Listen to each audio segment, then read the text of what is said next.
Hello everyone, आप सभी का बहुत बहुत स्वागत है हमारे इस नए वीडियो में। आज के इस स्पेशल वीडियो के थ्रू हम समझने वाले हैं कि एक इन्वेस्टर के लिए क्या रियल एस्टेट अच्छा ऑप्शन होता है या डायरेक्ट इक्विटी। तो चलिए दोस्तों, इस चीज़ को कुछ एग्जांपल्स के साथ समझते हैं।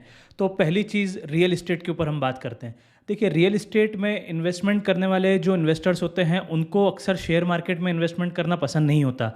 वो अपना रियल एस्टेट के अंदर ही कंफर्टेबल होते हैं, क्योंकि उन्हें उसकी बारीकियां पता होती है, इसलिए वो रियल एस्टेट के अंदर ज़्यादा कंफर्टेबल होते हैं। तो रियल एस्टेट के अंदर इन्वेस्टमेंट करने का देखिए एक ड्रॉबैक क्या होता है दोस्तों, उसके अंदर सबसे पहले तो आपको एक बड़ी पूंजी की ज़रूरत होती है। और बड़ा पैसा आपको, हर हर व्यक्ति के पास इतना बड़ा पैसा नहीं होता।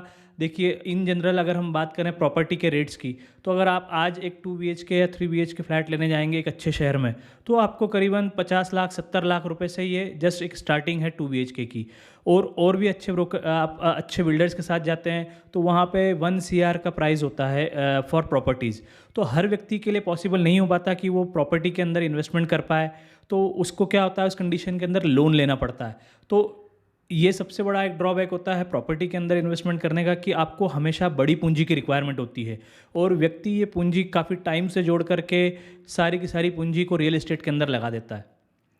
और इसके अंदर एक सबसे बड़ी चीज़ होती है कि आपको लिक्विडिटी नहीं होती दोस्तों। इन कंपैरिजन ऑफ, अगर आप इसको कंपैरिजन करें शेयर मार्केट के साथ, तो शेयर मार्केट में जहाँ पे आपको लिक्विडिटी पूरी है, वहाँ पे आपको सिर्फ एक क्लिक के ऊपर आपका पूरा का पूरा पैसा आपके अकाउंट के अंदर आ जाता है। वहीं पे आपको रियल एस्टेट के अंदर दोस्तों काफ़ी वेट करना पड़ता है। आप आज अगर मान लीजिए एक एग्जांपल, अपनी प्रॉपर्टी को सेल करने जाते हैं, तो आपको 3 महीने से 6 महीने और कई बार साल भर का भी वक्त लग जाता है। और कुछ प्रॉपर्टीज़ तो ऐसी भी है जहाँ पे आपको सालों तक वेट करना पड़ता है सेल करने के लिए।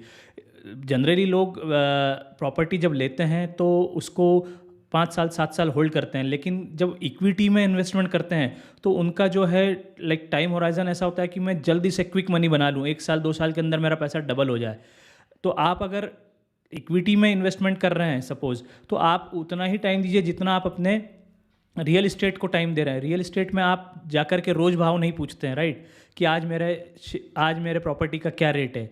ये सिर्फ आप इक्विटी में करते हैं। क्यों? क्योंकि आपको डेली बेसिस का उसका भाव दिखता है, डेली बेसिस पे आपको उसका फ्लक्चुएशन नज़र आता है। रोज़ कुछ ना कुछ शेयर मार्केट के अंदर न्यूज़ आती रहती है, तो इस वहाँ पे डिस्ट्रैक्शन काफ़ी ज़्यादा होता है। इसलिए क्या होता है कि आप प्रॉपर्टी के अंदर बने रहते हैं, क्योंकि आप उसका रोज़ जाकर के प्राइस नहीं पूछते कि आज मेरी प्रॉपर्टी का क्या रेट है। लेकिन आपको कहीं ना कहीं शेयर मार्केट में इन्वेस्टमेंट करने वालों को क्या आदत होती है कि रोज़ अपना पोर्टफोलियो चेक करेंगे, रोज़ कुछ ना कुछ न्यूज़ आई तो जाकर के पोर्टफोलियो को चेक करना है कि कहीं मेरे शेयर्स गिर तो नहीं रहे हैं। अगर आपका टाइम होराइजन लंबे समय का है दोस्तों, तो ऑन एन एवरेज इक्विटी के अंदर भी आप 14 से 15% लंबे समय के अंदर कंसिस्टेंट बेसिस पे बना सकते हैं। वहीं प्रॉपर्टी के अंदर आपका 10 से 12% बनता है।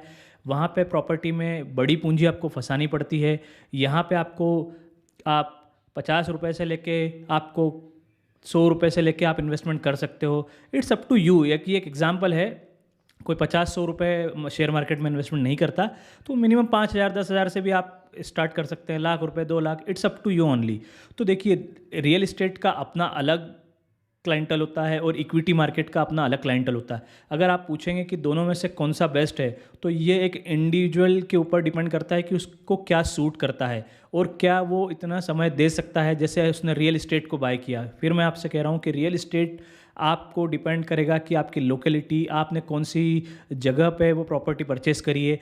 हम जब बात करते हैं कि ओवरऑल शहर की बात करते हैं, कि सपोज एन एग्जांपल कि दिल्ली में प्रॉपर्टी का ये रेट चल रहा है या गुड़गांव में प्रॉपर्टी का ये रेट चल रहा है, तो गुड़गांव में भी अगर हम बात करें एग्जांपल, तो हर एरिया में रेट उस हिसाब से नहीं बढ़ रहे होंगे दोस्तों, क्योंकि एरिया वाइज भी प्रॉपर्टी काफ़ी डिपेंड करती है कि कौन से एरिया में आपकी प्रॉपर्टी है।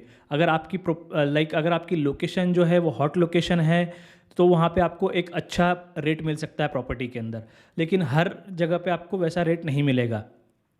तो आपको ये खुद से डिसाइड करना है कि मुझे प्रॉपर्टी के अंदर इन्वेस्टमेंट करना है या फिर इक्विटी के अंदर। दोनों ही चीज़ों को लेकर के मैंने आपसे डिस्कस किया है कि दोनों के अपने प्रॉज एंड कॉन्स है। जहाँ पे आपको एक तरफ प्रॉपर्टी के अंदर बड़े पैसे की ज़रूरत होती है, वहीं इक्विटी के अंदर हमें छोटे अमाउंट से भी स्टार्ट कर सकते हैं। आपको सिर्फ और सिर्फ ये समझना है कि आपको डिस्ट्रैक्ट नहीं होना है। अपने इक्विटी के अंदर अगर आप इन्वेस्टमेंट कर रहे हैं तो रोज़ जाकर के आपको अपना पोर्टफोलियो चेक नहीं करना है, जिस तरह से आप अपना प्रॉपर्टी को करते हैं।